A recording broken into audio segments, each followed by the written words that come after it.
आज का टॉपिक है रेस्पिरेटरी सिस्टम एग्जामिनेशन। तो first slide is introduction. The respiratory system is the network of the organs and tissues that help you breathe. It includes your airways, lungs and blood vessels. तो इसमें ये कहा गया है कि respiratory system में network of organs होते हैं, टिश्यूज़ होते हैं जो हमें ब्रीदिंग में हेल्प करता है। Second slide, clinical examination of respiratory system.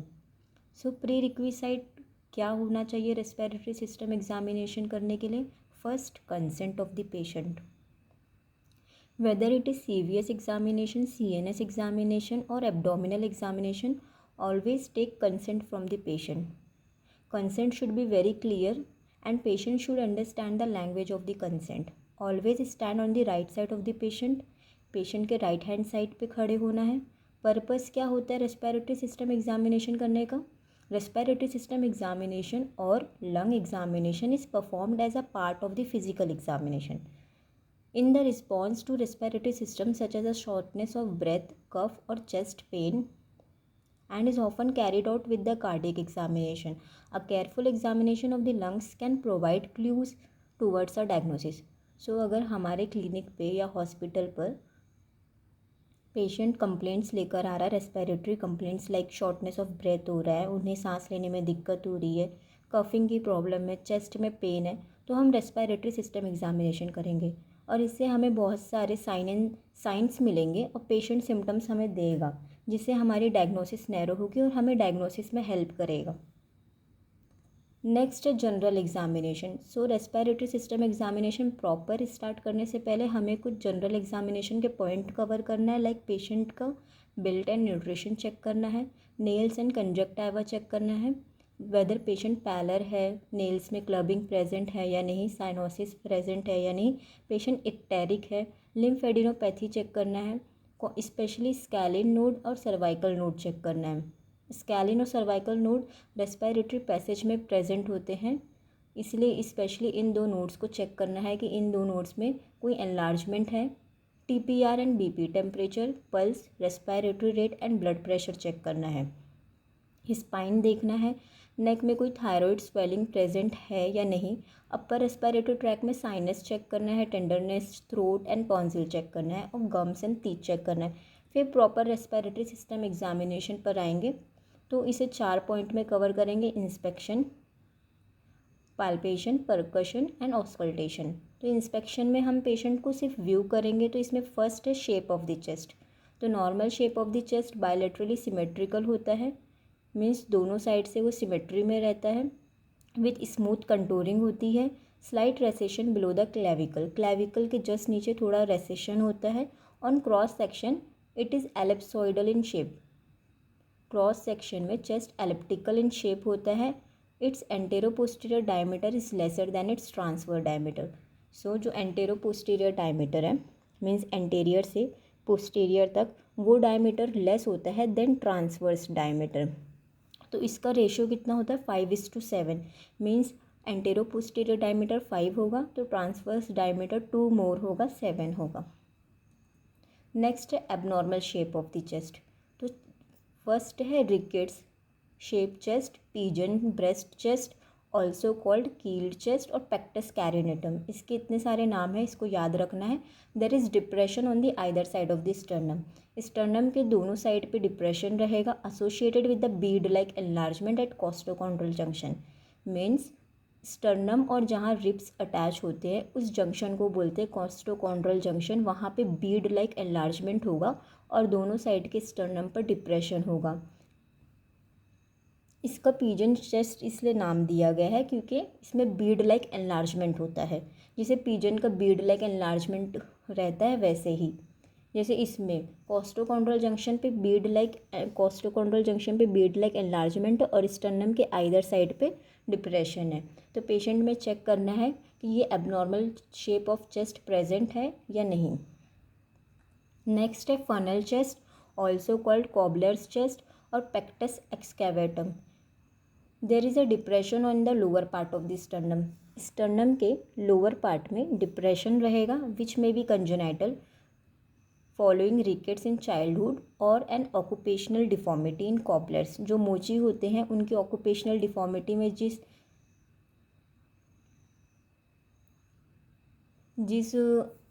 Position में वो काम करते हैं उसकी वजह से इनमें ये फनल शेप चेस्ट प्रेजेंट हो सकता है। नेक्स्ट है barrel shape chest. The anteroposterior diameter is increase than the transverse diameter. इसमें एंटेरोपोस्टीरियर डायमीटर ज़्यादा हो जाएगा ट्रांसवर्स डायमीटर से। The ratio of the AP diameter to the transverse diameter is normally 5:7। In barrel shape chest it is 1:1। Means जितना ही एंटेरोपोस्टीरियर diameter होगा उतना ही transverse diameter होगा। ये मेनली एम्फाइसीमा में देखने को मिलता है। नेक्स्ट है स्पाइनल डिफॉर्मिटी चेक करना है। Scoliosis. Scoliosis is a condition characterised by the side to side curves in the spine. तो स्कॉलियोसिस में ये फर्स्ट है नॉर्मल स्पाइन का शेप, जिसमें कॉन्वेक्सिटी अपर में होती है, कॉन्केविटी लोअर पार्ट में होती है और सेंट्रल में स्पाइन प्रेजेंट होता है। लेकिन स्कॉलियोसिस में साइड साइड कर्विंग हो जाएगी, लिटिल बिट एस शेप का दिखेगा, साइड साइड कर्विंग हो जाएगी और स्पाइन का शेप एस शेप हो जाएगा। नेक्स्ट है kyphosis, a round of the spine in the upper back. Kyphosis में अपर बैक में राउंड हो जाएगा and it can look like you have a hump in your back. जैसे camel में ऊपर हम्पिंग प्रेजेंट होती है तो इसमें काइफोसिस में वैसा दिखेगा। थर्ड है spinal deformity lordosis, an increased curve towards the front of your body in your lower back और the neck area. Curving lower back और नेक एरिया में बढ़ जाएगी। सो ये लोअर बैक में कर्विंग कॉन्केविटी बढ़ गई है। So lordosis. इस वाले डायग्राम में साइड टू साइड कर्विंग है, एस शेप भी है और हम्पिंग भी प्रेजेंट है। सो ये काइफोस्कॉलियोसिस है। काइफोसिस भी प्रेजेंट है, स्कॉलियोसिस भी प्रेजेंट है। तो स्पाइनल डिफॉर्मिटी चेक करना है। If spinal deformity may lead to the asymmetry and may decrease the size of the thoracic cage and restrict the lungs movement. If spinal deformity present होगी तो ये thoracic cage की size को कम भी करेगा और लंग की मूवमेंट को रेस्ट्रिक्ट करेगा। इसलिए रेस्पिरेटरी सिस्टम एग्जामिनेशन में स्पाइनल डिफॉर्मिटी चेक करना इम्पॉर्टेंट होता है। नेक्स्ट है चेस्ट स्किन। जो चेस्ट है स्किन की है उसे चेक करना है। उसमें हमें स्कार देखना है। अगर स्कार प्रेजेंट है तो हमें क्या देखना है उसमें, check the position of the scar mark, किस लोकेशन पे स्कार मार्क प्रेजेंट है। Size of the scar mark, size क्या है। Colour of the scar mark, either it is healed और not healed. If pigmentation present so check the location of the pigmentation, size of the pigmentation, colour of the pigmentation. Next dilated vein. If patient में dilated when present है तो हमें उसका location देखना है। Dilated when अगर superficially हमें दिख रही है पेशेंट के चेस्ट स्किन में तो वो इंडिकेट करता है कि कोई डीप वेन में ऑब्स्ट्रक्शन है। नेक्स्ट है कार्डियक इम्पल्स। इसे परकशन के पार्ट में डिटेल में देखेंगे, लेकिन इंस्पेक्शन के पार्ट में हमें जस्ट अपाइकल इम्पल्स को व्यू करना है। So apical impulse is the outer most, lower most, most definite impulse. इसके प्री रिक्विसाइट क्या होंगे। Patient must be in supine position, head must be elevated at 45 degree and look at the precordium area tangentially. Location कहाँ मिलेगा, fifth intercostal space के mid clavicular line में हमें apical impulse मिलेगा और इसका डायमीटर 2 सेंटीमीटर होगा। नेक्स्ट है रेस्पिरेशन चेक करना है। कभी भी रेस्पिरेशन चेक करने के लिए हमें पेशेंट को अवेयर नहीं करना है, या अगर हम उसे अवेयर कर देंगे तो वो अलग तरीके से रेस्पिरेशन करने लगेगा।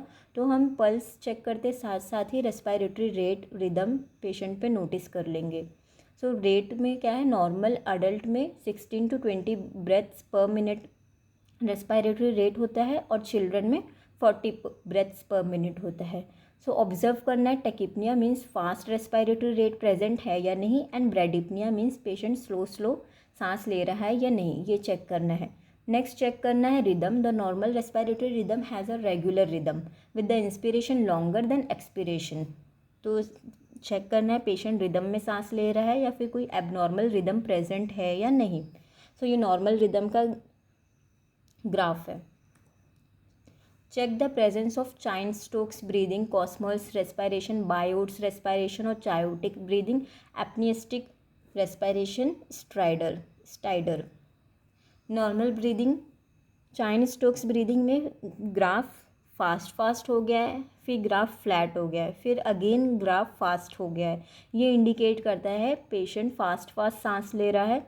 फिर अल्टरनेट उसमें पेशेंट एपनिया हो गया है, मीन्स पेशेंट सांस नहीं ले रहा है। फास्ट सांस ले रहा है मीन्स टैकिपनिया है, पेशेंट जल्दी जल्दी सांस ले रहा है। फिर फ्लैट ग्राफ इंडिकेट कर रहा है पेशेंट सांस नहीं ले पा रहा है, एपनिया है। तो चाइन स्टोक्स ब्रीदिंग में alternate tachypnoea and apnoea present होता है। ये मेनली अगर कोई पॉइजनिंग हो गई है, उसमें एयर हंगर हो जाएगी पेशेंट में, इसलिए पेशेंट तेज तेज सांस लेने लग जाएगा, फटाफट सांस लेने लग जाएगा। नेक्स्ट है बायोट्स रेस्पिरेशन, ऑल्सो कॉल्ड चायोटिक रेस्पिरेशन। इसमें patient rapid and deep breathing लेगा, गहरी गहरी सांस लेगा पेशेंट। कॉस्मॉल्स रेस्पिरेशन, इसमें पेशेंट गहरी गहरी सांस लेगा। एपनिया ब्रीदिंग मीन्स पेशेंट सांस नहीं ले पा रहा है। नेक्स्ट है टाइप, किस टाइप का रेस्पिरेशन हो रहा है पेशेंट में, हमें वो चेक करना है। दो टाइप के रेस्पिरेशन होते हैं, thoracico abdominal type and abdomino thoracic type of respiration. Thoracico abdominal type, first word है थोरैसिक, सो थोरैसिक मूवमेंट ज़्यादा प्रोमिनेंट रहेंगे और एब्डोमिनल मूवमेंट मिनिमल होंगे। The normal breathing in the majority of the females is thoracico abdominal type, that is thoracic movement are more prominent than the abdominal movement. मतलब patient जब सांस लेगा तो thoracic movement ज़्यादा prominent रहेंगी और abdominal movement minimal होंगी। ये मेजॉरिटी ऑफ फीमेल्स में देखने को मिलता है। नेक्स्ट है abdomino thoracic type of movement. Normal males में abdomino thoracic type of respiration देखने मिलता है, that is both abdominal movement more prominent and thoracic movement is minimal during the act of respiration. Next है use of any accessory respiratory muscle. तो हमें patient में check करना है वो कोई एक्स्ट्रा रेस्पिरेटरी मसल की हेल्प से ब्रीदिंग ले रहा है या नहीं। नॉर्मली हम डायफ्राम की हेल्प से और चेस्ट मसल्स की हेल्प से ब्रीदिंग लेते हैं। So sternocleidomastoid muscle breathing, this makes the ribs and clavicle moves upward during the breathing. जैसे इमेज में दिख रहा है रिब्स और क्लैविकल अपवर्ड हो जाते हैं, ये इंडिकेट करता है पेशेंट स्टर्नोक्लेडोमास्टोइड मसल की हेल्प से ब्रीदिंग ले रहा है। नेक्स्ट है movement of the chest. Normally during inspiration chest comes forward, जब हम सांस लेते हैं तो चेस्ट फॉरवर्ड होता है, तो नॉर्मल है ये। और इंटरकोस्टल रेसेशन में जब पेशेंट इंस्पायर करेगा तो वो इन ड्रॉइंग ऑफ चेस्ट होगा। तो हमें चेक करना है पेशेंट में कोई इंटरकोस्टल रेसेशन प्रेजेंट है या नहीं। नॉर्मली इंस्पायर करते टाइम चेस्ट फॉरवर्ड होता है, लेकिन इंटरकोस्टल रेसेशन में इंस्पायर करते टाइम इन ड्रॉइंग होएगी, बैकवर्ड होगा, चेस्ट पीछे जाएगा, तो ये एबनॉर्मल है। तो हमें इंटरकोस्टल रेसेशन प्रेजेंट है या नहीं पेशेंट में, ये चेक करना है। Intercostal recession is the in drawing means patient का चेस्ट फॉरवर्ड होने की जगह बैकवर्ड हो रहा है of the intercostal space during the inspiration. During inspiration patient का चेस्ट फॉरवर्ड होना चाहिए, लेकिन इंटरकोस्टल रेसेशन में इन ड्रॉइंग प्रेजेंट है या नहीं, ये चेक करना है। Next B part, inspection part complete हो गया है। Next part palpation. पाल्पेशन में हमें फर्स्ट टेम्परेचर चेक करना है। सो टेम्परेचर चेक करने के लिए बैक ऑफ हैंड से चेक किया जाता है। Put the back of the hand all over the chest, chest के हर रीजन पे बैक ऑफ हैंड को रखना है, स्पेशली अगर कोई स्कार मार्क प्रेजेंट है वहाँ या फिर कोई स्वेलिंग प्रेजेंट है। Specially if there is any scar mark and swelling, check the temperature at that point. If there is a temperature raised it indicate the inflammatory process in the underlying tissue. अगर हमें कोई location पे, कोई reason पे temperature मिल रहा है increase या फिर कोई हीटनेस फीलिंग हो रहा है, तो वो इंडिकेट करता है कि अंडरलाइंग टिश्यू में इन्फ्लामेटरी प्रोसेस हो रही है। नेक्स्ट चेक करना है tenderness. Tenderness means during palpitation patient को पेन फील होगा।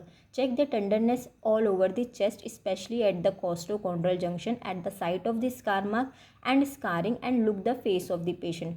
हमें पाल्पेट करके चेस्ट की हर स्किन में पाल्पेट करके टेंडरनेस चेक करना है, स्पेशली कोस्टोकॉन्ड्रल जंक्शन में अगर कोई स्कार मार्क प्रेजेंट है वहाँ, या फिर कोई स्कारिंग है। और पेशेंट को हमें पूछना नहीं है कि आपको पेन हो रहा है या नहीं, साइमल्टेनियसली हम पेशेंट का फेस ऑब्जर्व करते जाएंगे। अगर पेशेंट कोई फेस बना रहा है तो इसका मतलब उन्हें पेन हो रहा है पाल्पेशन के टाइम, तो टेंडरनेस प्रेजेंट है। कोस्टोकॉन्ड्रल जंक्शन में अगर टेंडरनेस मिलेगा तो वो इंडिकेट करता है कोस्टोकॉन्ड्राइटिस हो सकता है पेशेंट को। नेक्स्ट है शेप ऑफ द चेस्ट। तो नॉर्मल शेप हमने देखा था इंस्पेक्शन के पार्ट में एलिप्टिकल इन शेप होता है, means transverse diameter is more than antero posterior diameter. So palpation के पार्ट में हम इसे कैसे देखेंगे, पेशेंट सिटिंग पोजीशन में होगा, 2 cardboards on the side of the chest, दोनों साइड के चेस्ट में कार्डबोर्ड्स लगाना है in the mid axillary line के मिड में, and measure the diameter of the 2 cardboards with the help of the इंची tape. 1 cardboard 1 side of the chest में present करना है, second cardboard second side of the chest में रखना है, और दोनों कार्डबोर्ड के बीच में इंच टेप से हेल्प से हमें डायमीटर मेजर करना है। एंटीरियर पोस्टीरियर डायमीटर मेजर करने के लिए अगेन पेशेंट सिटिंग पोजीशन में होगा। Put 1 cardboard in the front of the chest में 1 कार्डबोर्ड रखना है, and 1 cardboard at the back of the chest, image में नहीं दिख रहा है लेकिन एक cardboard back of the chest में रखना है, and measure the diameter between the 2 cardboards. So यहाँ से लेके यहाँ तक दूसरे कार्डबोर्ड तक हमें डायमीटर मेजर करना है with the help of the inch tape. Transfer diameter is more than antero posterior diameter, so the shape of the chest is elliptical. Normally transverse diameter हमें मिलेगा 13 सेंटीमीटर और antero posterior diameter maximally 11 centimetre मिलता है, तो antero posterior diameter is less than transverse diameter. Shape of the spine check करना है, trace the spine with the help of the index finger from above to downward to check the deviation of the spine, lateral bending of the spine and kyphoscoliosis. So index finger की help से हमें trace करना है spine को और check करना है कोई लेटरली बेंडिंग है स्पाइन की, मीन्स लेटरल साइड में बेंडिंग है तो कोई स्कोलियोसिस प्रेजेंट है, या फिर पेशेंट में काइफोस्कोलियोसिस प्रेजेंट है या नहीं। नेक्स्ट देखते हैं region of the chest. So above the clavicle is supra clavicular region, below the clavicle is infra clavicular region और सुप्रा मेमोरी रीजन, क्योंकि ये मेमोरी रीजन के ऊपर है इसलिए supra clavicular region, infra clavicular region और supra mammary region. This is mammary region and below the mammary region is infra memory region. ऐसे ही इस साइड में भी है। Above the scapula is scapular region and below the scapula is infrascapular region, in between the scapula is interscapular region. So this is the region of the chest. Next movement of the chest. Movement of the chest back area में भी देखना है patient के और front area में भी देखना है। Put the both hands Flatley firmly over the back and thumb should be meeting in the mid line.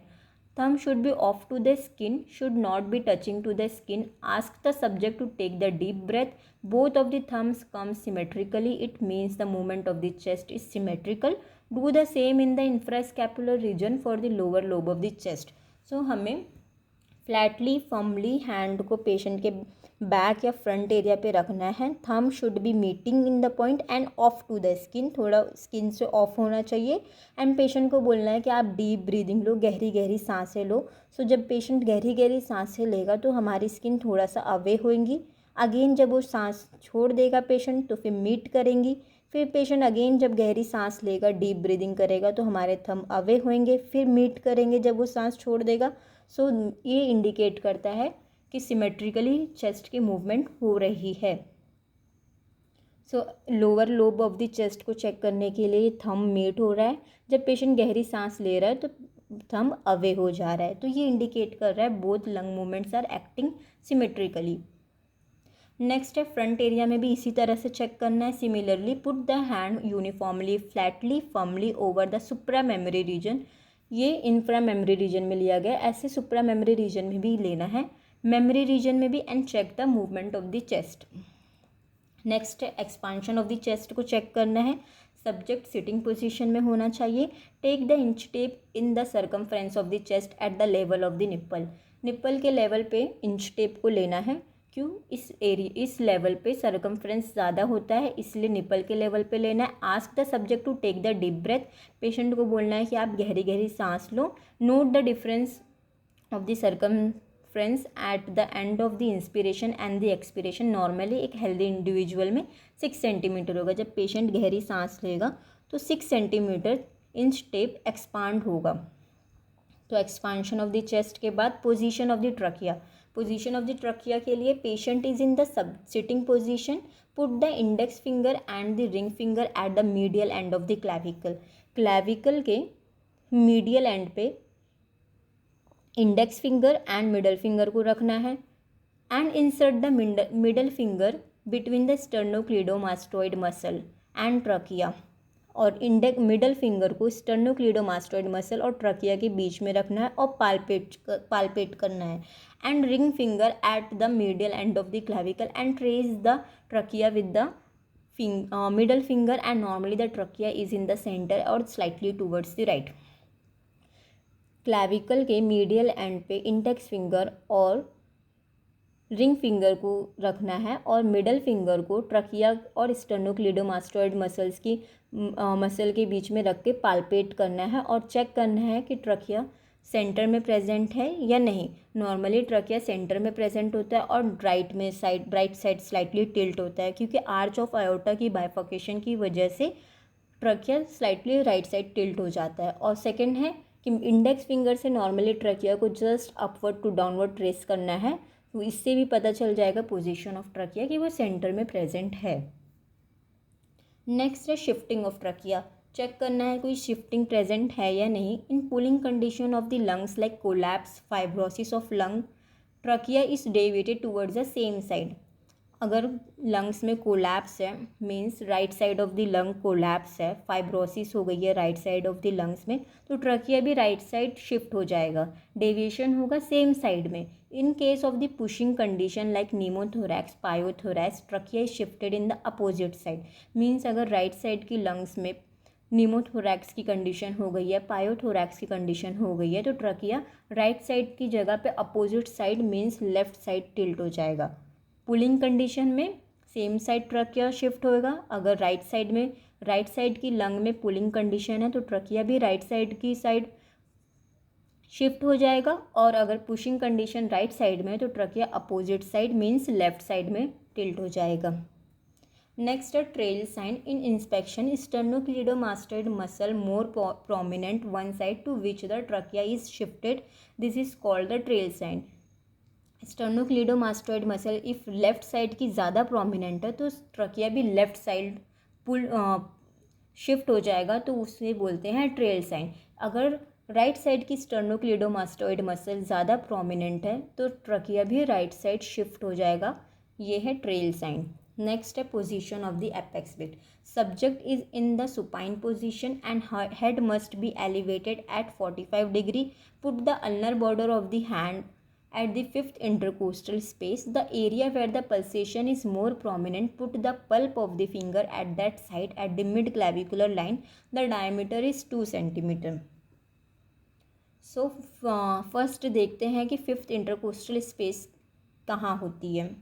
So clavicle कि interclavicular both in between the both clavicle there is interclavicular notch और interjugular notch, तो वहाँ से just trace करना है। एक बोनी prominence feel होगा, वो हो गया angle of Louis. Angle of Louis के साइड में जो रिब प्रेजेंट है वो हो गई सेकेंड रिब। सेकेंड रिब के जस्ट नीचे सेकेंड इंटरकोस्टल स्पेस, ऐसे पाल्पेट करना है। फिर थर्ड रिब मिलेगा, थर्ड रिब के नीचे थर्ड इंटरकोस्टल स्पेस, फिर फोर्थ रिब मिलेगा, fourth intercostal space, fifth rib, fifth intercostal space. उसी के साइड में हमें जस्ट शिफ्ट होना है, मिड क्लैविकुलर लाइन में आना है। So this is the area of the apex beat. So हमें वहाँ पल्प ऑफ द फिंगर को रखना है और एपेक्स बीट को पाल्पेट करना है। सो डायमीटर 2 सेंटीमीटर होगा। नेक्स्ट है tactile vocal fremitus, TVF। Tactile means related to the skin, vocal means related to the voice, and fremitus means related to the vibration. So tactile vocal fremitus is the perception of the vibration communicated to the chest wall from the larynx via bronchi. Check the TVF in all 9 areas of the chest. So tactile vocal fremitus ये perception होता है, means हम vibration को perceive कर रहे हैं through the hand, मतलब skin से। टेक्टाइल मीन्स स्किन से हम वोकल मीन्स वॉइस को, फ्रीमाइटस मीन्स उसकी वाइब्रेशन को परसीव कर रहे हैं अपने हैंड से। तो नॉर्मली वॉइस बॉक्स से वॉइस जनरेट होती है और वो पास होती है via bronchi, primary bronchi, secondary bronchi, tertiary bronchi, और वो स्प्रेड होती है। सो हमें जब हम पाल्पेट करेंगे तो कुछ वाइब्रेशन फील होगा, तो उसी वाइब्रेशन को परसीव करना through the hand is called TVF, tactile vocal fremitus. हम हैंड से परसीव कर रहे हैं, स्किन से परसीव कर रहे हैं, सो टेक्टाइल। वोकल हम वॉइस को परसीव कर रहे हैं, फ्रीमैटस वाइब्रेशन को परसीव कर रहे हैं। तो हमें ये 9 एरियाज़ में चेक करना है। 9 areas that is supra clavicular, infraclavicular, mammary region, infra memory region is suprascapular, interscapular and infrascapular, supra axillary and infra axillary.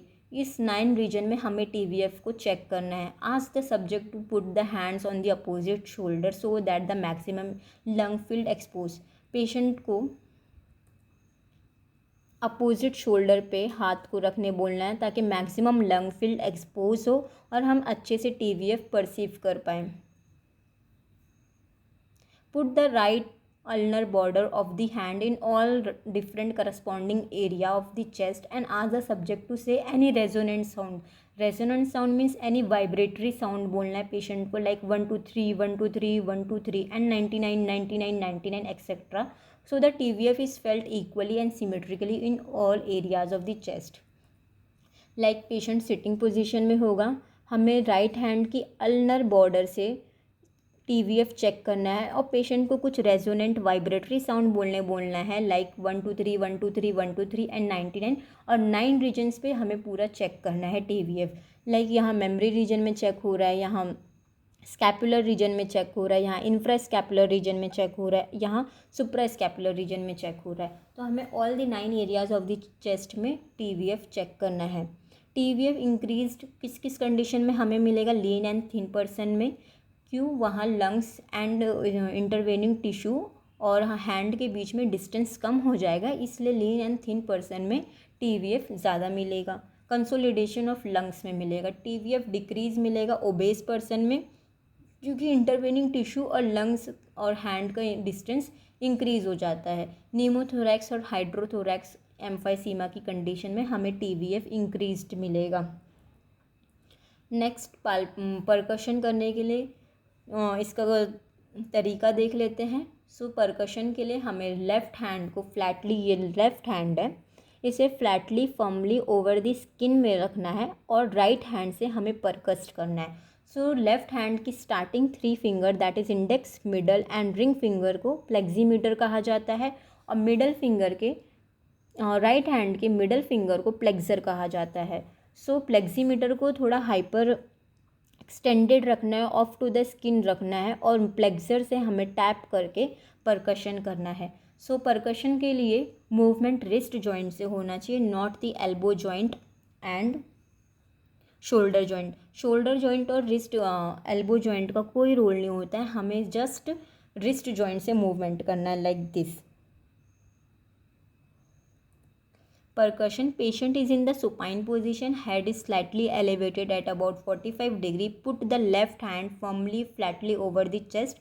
Left hand को firmly flatly chest पे रखना है। If left handed person होगा तो वो अपना right hand रखेगा और right handed person left hand को स्किन पर रखेगा। Pleximeter should be remain hyper extended. Pleximeter means left hand की स्टार्टिंग की 3 finger that is index, middle and ring finger hyper extended रहना चाहिए, थोड़ा ऑफ टू द स्किन रहना चाहिए। And percussed with the plexor finger means right hand के middle finger से हमें परकस्ट करना है with the movement of the wrist joint, not the elbow joint and shoulder joint, with the help of the movement of the wrist for the front area of the chest and for the back area. Front में भी हमें परकस्ट करना है और back में भी हमें परकस्ट करना है and also the axillary area, axillary area में भी हमें परकस्ट करना है। Ask the subject to sit. The normal percussion note in the chest is resonant.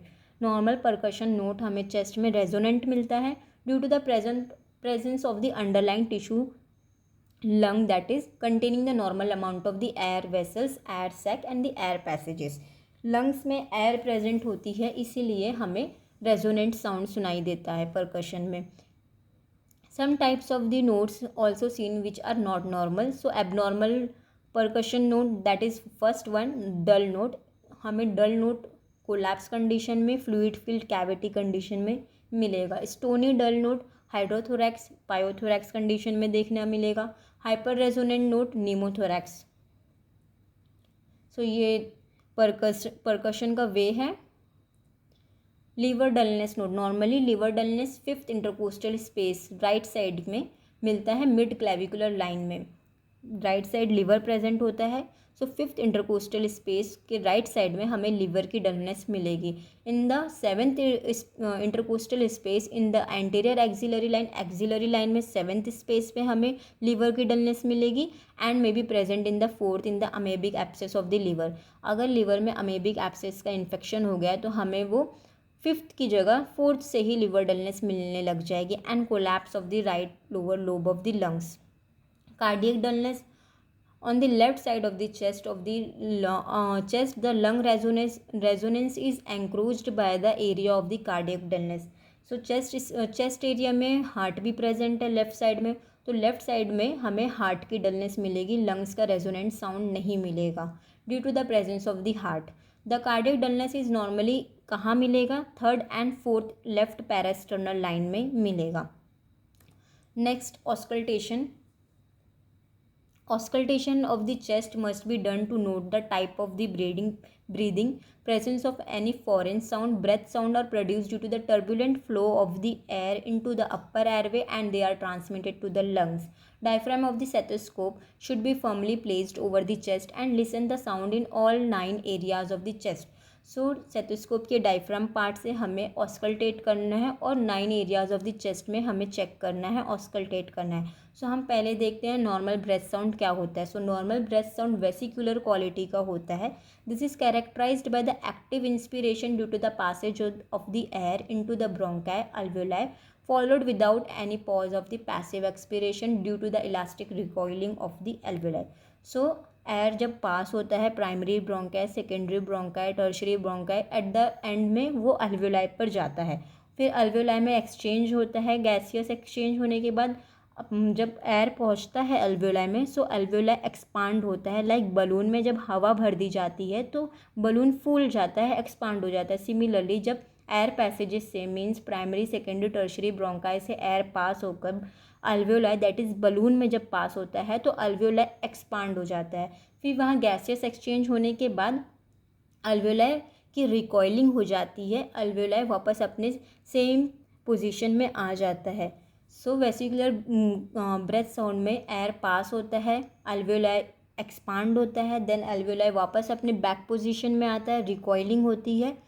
So active inspiration होता है, फिर अल्वेओलार फेस आता है, अल्वेओलार में रिकॉइलिंग होती है, फिर पैसिव एक्सपिरेशन मीन्स एयर आई, अल्वेओलाई एक्सपांड हुआ, फिर अल्वेओलाई में गैसेस एक्सचेंज हुए, अल्वेओलाई रिकॉइल हुआ, बैक पोजीशन में आया, फिर एक्सपिरेशन हुआ मीन्स एक्टिव इंस्पिरेशन एयर आई, अल्वेओलार फेस में अल्वेओलाई एक्सपांड हुआ, रिकॉइल हुआ, फिर पैसिव इंस्पिरेशन एयर चली गई। ये वेसिकुलर क्वालिटी में मेथड है। Vesicle suggest alveoli, vesicle word का मीनिंग होता है alveoli, but it is misnomer. Misnomer means word की मीनिंग मैच नहीं हो रही है। वेसाइकल की मीनिंग होती है अल्वेओलाई, बट ये मिसनोमर है because it is not generated at level of the alveoli. Misnomer means match नहीं हो रही है वर्ड की मीनिंग। वेसाइकल का मीनिंग अल्वेओलाई होता है, बट जो साउंड जनरेट अल्वेओलाई के लेवल पे नहीं हो रहा है, किसी और लेवल पे हो रहा है। The site of the production is segmental and lobar airway. जो वेसिकुलर ब्रेथ साउंड है वो अल्वेओलाई के लेवल पे जनरेट नहीं हो रहा है, वो सेगमेंटल और लोबार एयरवे के लेवल पर जनरेट हो रहा है। Like trachea, main bronchus, lobar bronchus, segmental bronchus, this is the conducting bronchioles, terminal bronchioles and this is the respiratory bronchioles and alveoli. So vesicular sound means उसमें word है vesicle, vesicular that is vesicle. Vesicle का means होता है alveoli, but जो vesicular sound है वो alveoli के level पे नहीं जनरेट हो रहा है, वो लोबार ब्रोंकस के लेवल पे और सेगमेंटल ब्रोंकस के लेवल पे, इस लेवल पे वेसिकुलर साउंड जनरेट हो रहा है। So this is a misnomer. The normal breath sound is vesicular in quality. Vesicular breath sound की कैरेक्टरिस्टिक्स क्या है? ब्रीजी इन क्वालिटी होगा, मीन्स ऐसे प्लीजेंट सी हवा पास हो रही है ऐसा सुनाई देगा। Low pitch, low frequency, less louder sound and very soft sound. No pause और gap between the inspiration phase and the expiration phase. So ये इंस्पिरेटरी फेस हो गया, ये हो गया एक्सपिरेटरी फेस। सो इंस्पिरेटरी फेस और एक्सपिरेटरी फेस के बीच में कोई गैप नहीं, जस्ट इंस्पिरेशन के बाद एक्सपिरेशन फेस आ जाता है। क्यों?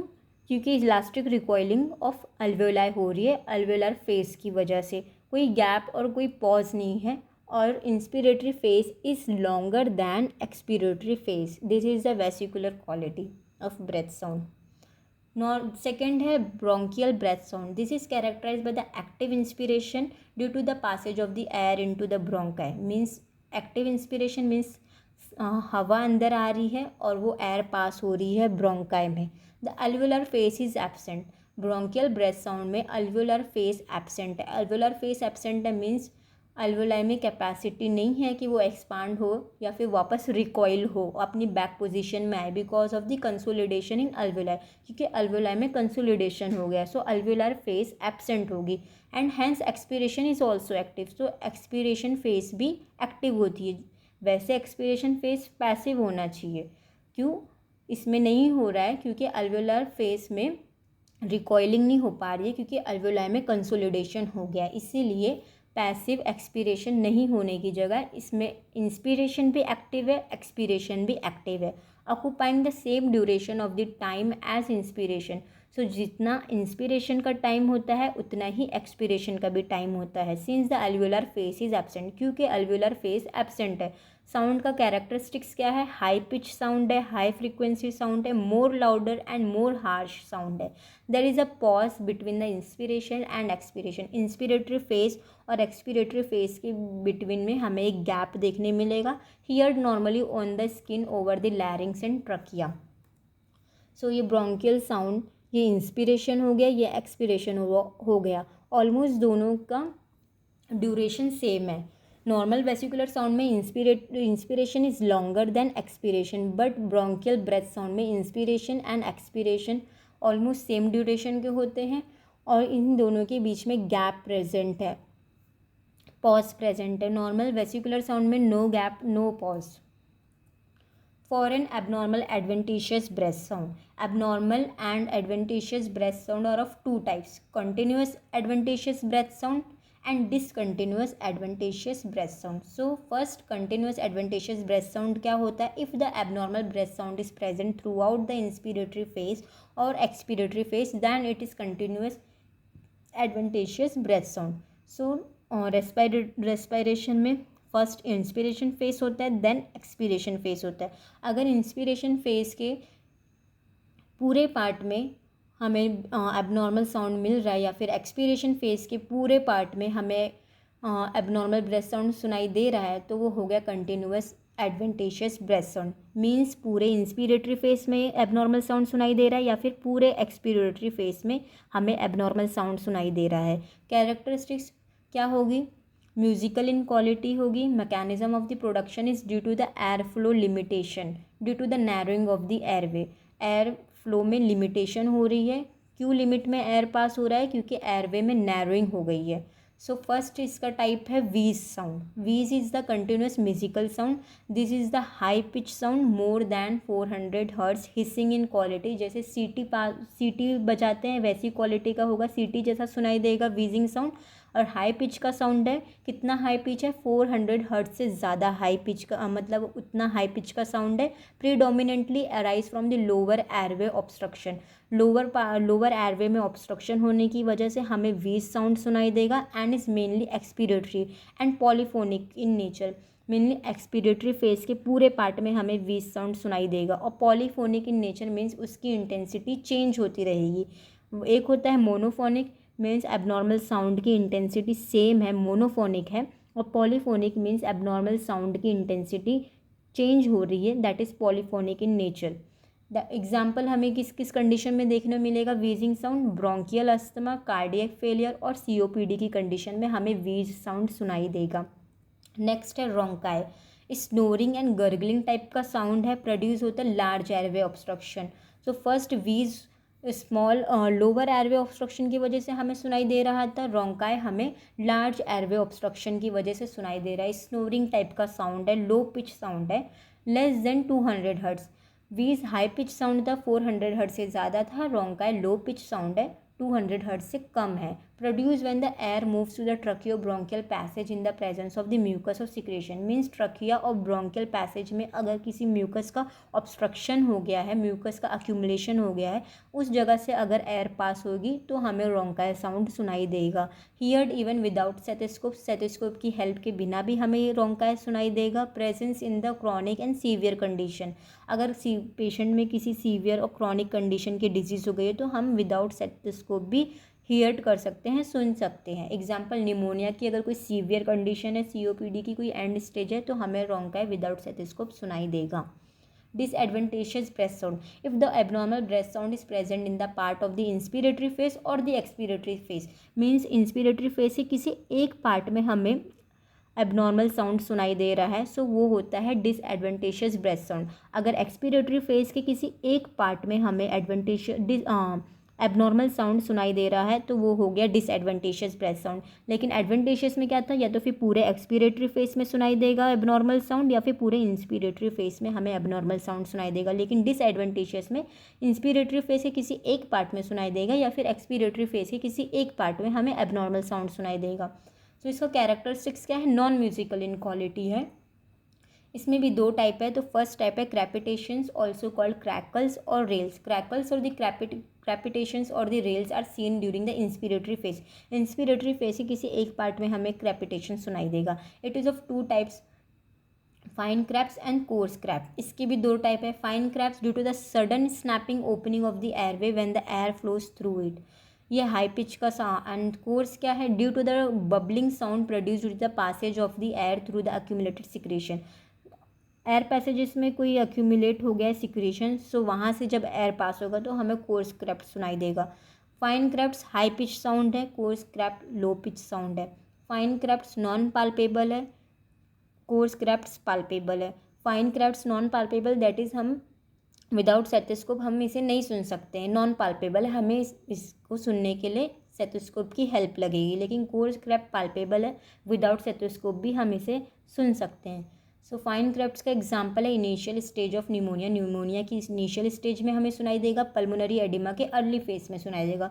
लेकिन coarse crept late stage of pneumonia में सुनाई देगा और late phase of the pulmonary oedema.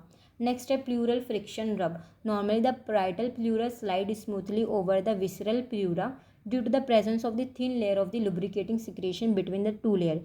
So lungs में दो कवरिंग होती है, parietal pleura outer side of the covering and visceral pleura inner side of the covering. So इन दोनों कवरिंग और इन दोनों लेयर के बीच में some amount of the surfactant type of the liquid present होता है जो फ्रिक्शन को अवॉइड करता है और वो लुब्रिकेशन में हेल्प करता है। लेकिन अगर इन दोनों लेयर में इन्फ्लामेशन हो जाएगा, प्लूराइटिस कंडीशन हो जाएगी, मीन्स पैराइटल और विसरल प्लूरा दोनों में इन्फ्लामेशन हो जाएगा, प्लूराइटिस हो जाएगी, तो दोनों प्लूरा एक दूसरे से घिसने लगेंगे, फ्रिक्शन होने लगेगा, उधर लुब्रिकेशन नहीं रहेगा। तो हमें जो घिसने वाली साउंड सुनाई देगी प्लूरल फ्रिक्शन रब उसे कहते हैं। मीन्स पैराइटल और विसरल प्लूरा इन्फ्लेम्ड होकर एक दूसरे से घिस रहे हैं, उसमें फ्रिक्शन आ रहा है, सो उसे साउंड को क्या बोलते हैं, प्लूरल फ्रिक्शन रब। In the pleural inflammation, the roughened surface of the pleura rub against each other. Means pleura की दोनों surface एक दूसरे से rub होंगी, giving rise to the characteristic friction rub, that is pleurisy. Example: grating sound, घिसने जैसी sound सुनाई देगी, produced due to the rubbing or the inflamed surface against each other, heard in the both faces. Respiration, inspiration face में भी सुनाई देगा और expiration face की भी किसी एक पार्ट में सुनाई देगा। And disappear during the holding the breath, और जब पेशेंट सांस रोक कर रखेगा तो ये प्लूरल फ्रिक्शन रब का साउंड डिसअपेयर हो जाएगा। ऐसे ही होता है प्रीकॉर्डियल फ्रिक्शन, पेरिकॉर्डियल फ्रिक्शन रब।